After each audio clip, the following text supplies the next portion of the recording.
Our friend Kasif Koker died in jail 3 days ago. I'm being told his body was handed over to the jail in handcuffs. Today, these wives, children, and brothers standing with me are all pleading. In March 2024, 51 of our friends were unjustly punished in Gujranwala.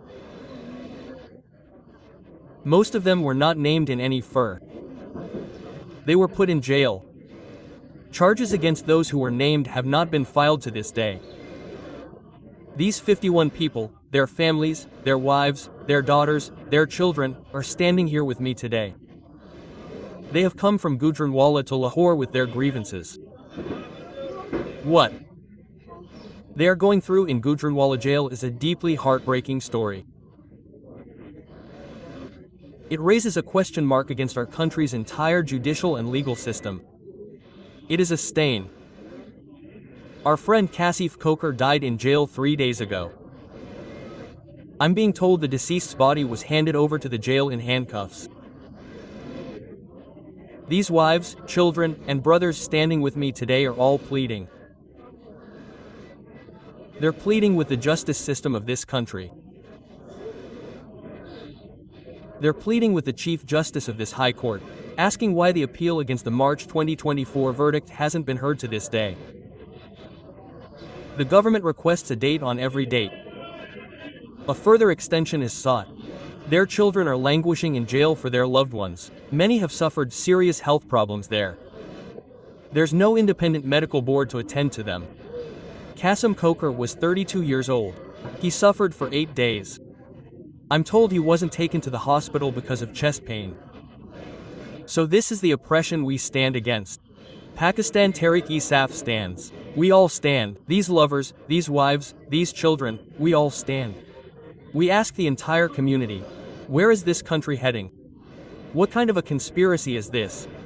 Is this the country that Hazrat Quaid-e-Azam dreamed of? Is this the country that Allama Iqbal dreamed of? Today, there is darkness and barbarism everywhere. No matter what we do, no matter what victories we achieve, unless we take care of our children and our wives, unless they get justice, everything else is irrelevant. So, I have assured them today. I regret that they have to endure this torture, this suffering. I stand with them. The next date is October 13th in the Lahore High Court. On that day, God willing, we will all appear. All the lawyers of the PTI will appear. The ILF will appear. I will make their case my own and move forward. Nothing is more important than this. If the PTI cannot take care of its children and its friends, then nothing is. Our politics is not an issue. So I assure you that your grief, your suffering, your pain are more important to me than anything else. So, inshallah, we will help you wherever you need assistance.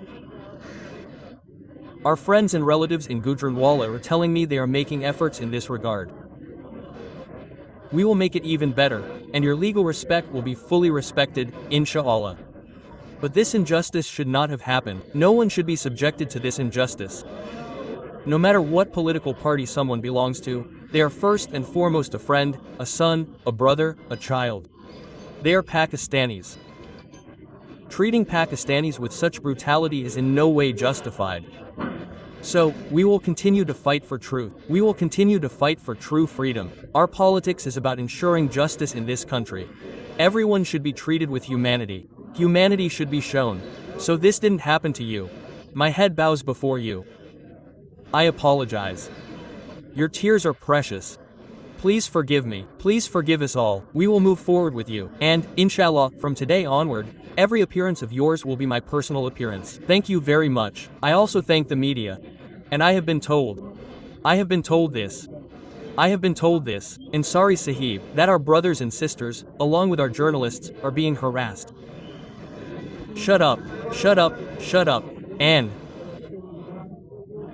we stand against the harshness being used against our brothers and journalists, the harassment they are facing. Usman Sahib is the president of the High Court Bar. He stands with me. We will also fight the journalists' case for journalism. Truth cannot come out without journalism. When you stifle journalism, your aim is to stifle the truth. So, we stand with our brothers and journalists. We will also fight the journalists' case for journalism. This is our solemn priority, Mr. Navana. We will take account of the mistreatment and harassment you have endured.